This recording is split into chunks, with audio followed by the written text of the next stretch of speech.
కోవట్లు చేరుతున్నారు, be careful. మన వేలుతో మన కన్ను పొడిచే ప్రయత్నం చేస్తున్నారంటూ టీడీపీ నేతలు ముఖ్యమంత్రి చంద్రబాబు నాయుడు పార్టీ శ్రేణులను హెచ్చరించారు. కడపలో జరుగుతున్న మహానాడు వేదికపై నుంచి పార్టీ శ్రేణులకు దిశానిర్దేశం చేశారు చంద్రబాబు. పార్టీ బలోపేతం కావడానికి, తిరిగి అధికారంలోకి వచ్చేందుకు ప్రతి ఒక్కరూ కృషి చేయాలని సూచించారు.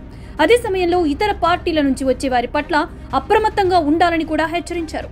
మాచర్ల నియోజకవర్గంలో జరిగిన జంట హత్యలను పరోక్షంగా ప్రస్తావించిన చంద్రబాబు సొంత పార్టీ వారినే చంపుకుంటారంటూ టీడీపీకి చెడ్డ పేరు తెచ్చి సులభంగా వారి టార్గెట్లను హత్య చేస్తున్నారని కోవట్లపై ఆగ్రహం వ్యక్తం చేశారు.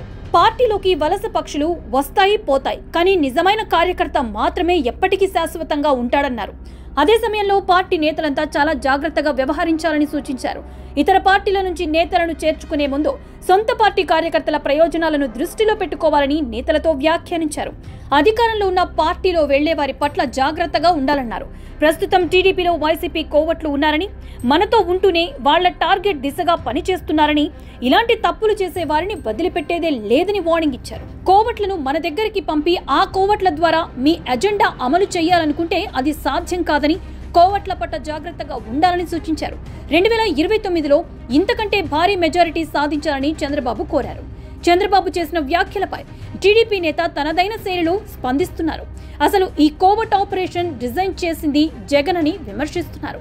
ఎందుకంటే జగన్ ఓ ఫ్యాక్షనిస్ట్, హింస రాజకీయాలను ప్రోత్సహిస్తారన్నారు. అలాగే ఆర్థిక నేరస్తుడు కూడా, అంటే చేతికి మట్టంటకుండా తప్పులు చేయడంలో సిద్ధహస్తుడు.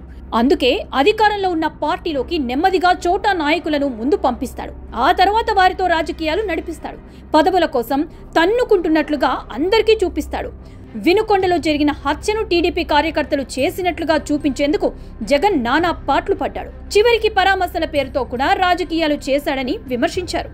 ఇక వైసీపీ నుంచి టీడీపీలోకి ఎవరైనా రావాలంటే పెద్ద స్థాయి నేత ఎవరైనా సరే పార్టీ అధినేత నిర్ణయమే ఫైనల్ అని నేతలు స్పష్టం చేశారు. ఆయన కూడా ముందు ఆ నియోజకవర్గం నేతలతో చర్చించిన తర్వాతే తీసుకుంటున్నారన్నారు. కానీ కొందరు మాత్రం గ్రామస్థాయి నేతల సమక్షంలో పార్టీ మారి ఇలా అరాచకం చేస్తున్నారని, ఇలాంటి వారి పట్ల జాగ్రత్తగా ఉండాలని అధినేత చంద్రబాబు సూచిస్తున్నారని వెల్లడించారు. ఇక పార్టీలో పదవులకు అర్హులైన వారు చాలా మంది ఉన్నారన్నారు. ఎన్నో ఏళ్లుగా పార్టీ కోసమే కష్టపడిన వాళ్ళు కూడా ఉన్నారు. ఎలాంటి పదవులు ఆశించకుండా పసుపు జెండా కోసం పనిచేస్తున్న కార్యకర్తలు కూడా ఉన్నారు. కేవలం సామాజిక సమీకరణాలలో భాగంగానే ఒకరిద్దరు ఇతర పార్టీల నుంచి వచ్చిన వారికి పదవులిచ్చాం తప్ప ప్రస్తుతం కేటాయించిన పదవులన్నీ తెలుగుదేశం పార్టీ కరుడు కట్టిన కార్యకర్తలకే అని పార్టీ నేతలు మరోసారి స్పష్టం చేస్తున్నారు.